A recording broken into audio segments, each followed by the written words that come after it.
As always, we want to say thank you for clicking on zsportslounge.com and the host of affiliates that resend this broadcast out all over this great world, and those military bases that are very loyal to what we do. We have the opportunity to go out to Fort Hays State University, talk to head wrestling coach, Coach Chas Thompson. Sir, how you doing? Doing well. How about yourself? Good. We followed your program all across the country. You've got a lot of wrestlers, a lot of big hookups in the MMA world. Coach, it's got to be a good time to be at Fort Hays. Yeah, I'm very excited. I came in at a good time, and I know that, but I'm going to have 6 seniors on our squad this year, so it should be a pretty good team.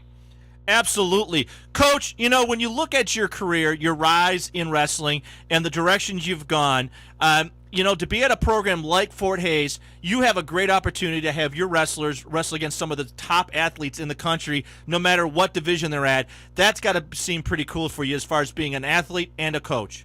Oh, yeah. Hayes is in a really good location. We're here in the Midwest, so, we see the Oklahoma States, OU.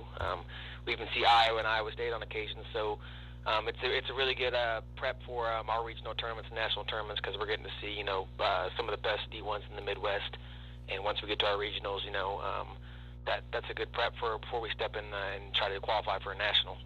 Yeah, the fastest growing segment of the wrestling population is the D2s, and I know D3s are adding them to help attract, but the real bulk of the growth in wrestling right now is in your area. There's a lot of programs adding it. That we know that there's varsity sports being added to a lot of programs like Oakland College up here in Detroit, and there's a bunch of them across the country. What are else some of the changes you've seen going on before we start talking about your athletes?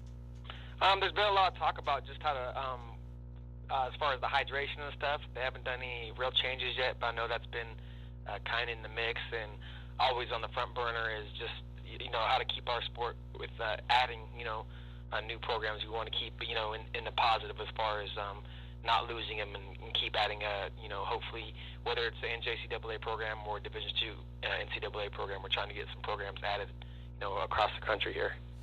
The other thing we focus on is that we always like to talk about some of the athletes that help you out, because you really are limited on manpower, because there's you and you've got so many hats to wear, and you've got a host of volunteers that tend to add their voice into the matter, but it really comes down to the athletes understanding your message. But who are those guys at the senior and junior level that are helping out, educating the young guys? There's so many people to talk about as far as that goes. We do have 6 seniors, 6 solid seniors, and all of them should start. That's the beauty about wrestling. They're going to challenge for their spots. Nothing's secured. They're going to have to win their spots. But our seniors that we do have, we have a returning All-American, Tommy Edgman, that got second at 125 pounds last year.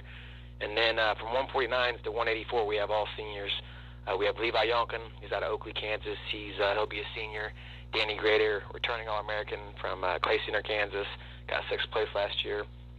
Blake Malloy, he actually took a red shirt last year because he wanted to finish with this class, because he didn't take his original red shirt his freshman year. He'll be at 165, drop 174. He's a former national qualifier. We have Sean Kuhlman, who actually led our team in pins last year, 174 pounds, also from Oakley, Kansas.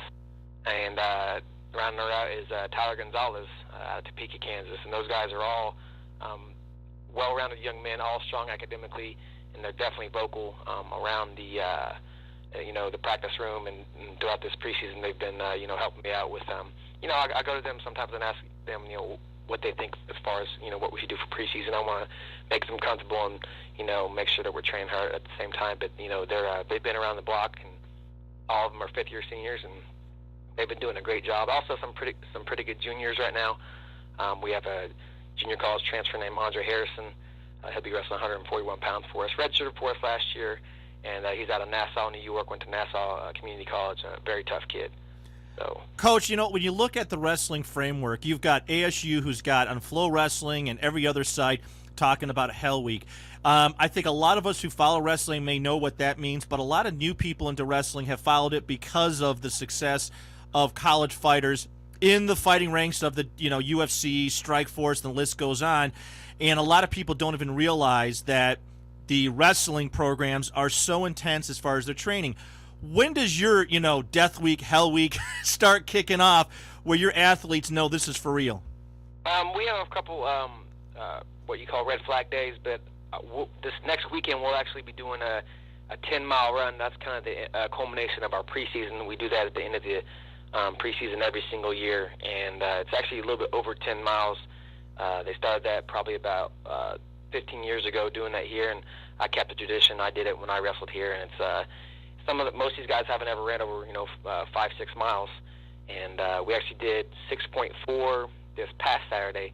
And we actually end up on we end our run on top of a big hill, and it's kind of the end of the season deal. It's a pretty tough little run. It's got a lot of hills on it, and we always try to advertise that pretty well and make a big deal of it for the guys. Some of them are a little nervous, but once you've done something like that, it makes a lot of things seem quite a bit easier. So yeah, I know for a lot of us armchair quarterbacks who complain about their team or the wrestler, why they can't perform, or even MMA matches, we're sitting in the comforts of our chair drinking a coffee in the morning while you all are out building programs and developing these guys to be at the very best.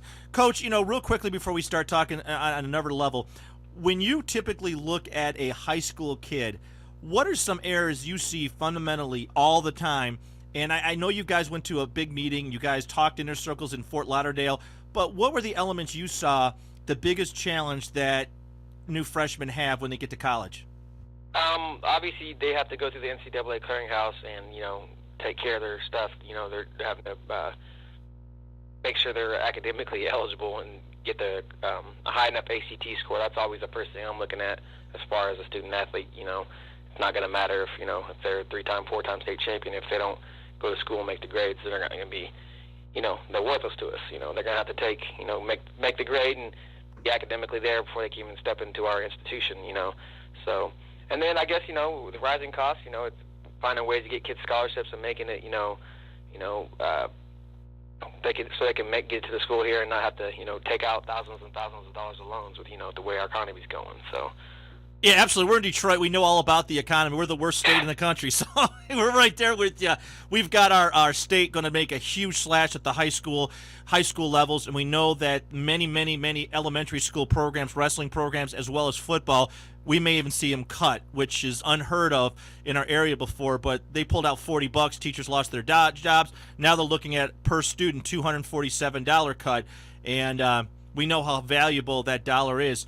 Now we're going to change subject just a little bit now, Coach. When you look at mat notes and the upcoming schedule you have, how much video footage do you usually look at and your students look at? We know extensively in baseball, hitters tend to look at how an athlete holds a baseball, exactly where the pitch is delivered, and when the strike zone comes. In football, you have a host of, depending on positionals, where you look at. In wrestling, what are kind of things you pull out when you look at footage and when you look at mat notes? As a college wrestling coach, I'm a huge technician. People who know me and who I've coached and have been around me know that that's probably the biggest part of my coaching style is the breaking down of film.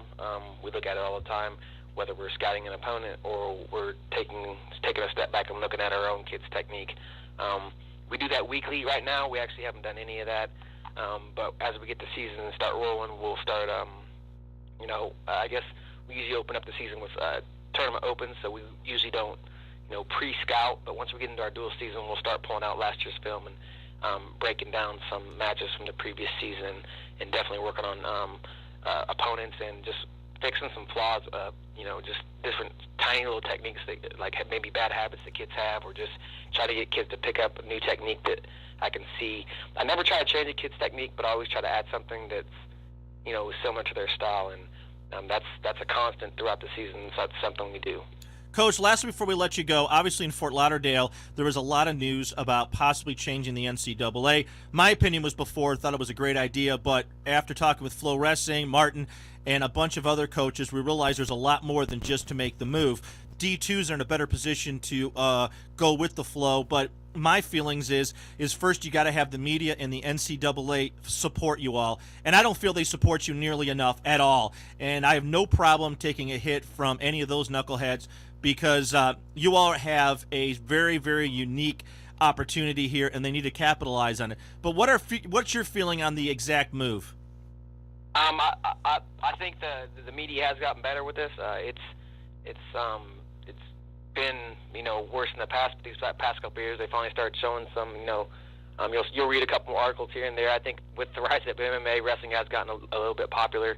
So I think, like you said earlier, Division II wrestling has a lot of strength right now. We're adding programs. We did lose Carson Newman up in the East, but we are still adding programs. We've actually added 2 4-year programs in Kansas, one D2 in Newman. We added them about 6 years ago, and one with Baker College, their NAIA, but that helps us out a lot as far as strength. But just to see things like the quarterfinals and semifinals being showed on ESPN is huge for us, and that gives a lot of publicity out for our sport. So it's just all about being proactive with college wrestling and getting our name out there as a sport to keep that way, like I've said several times in this interview, so we're not losing programs to being cut to whether it's Title IX or for other reasons because of financial budget cuts. Who knows? But it's all about we're trying to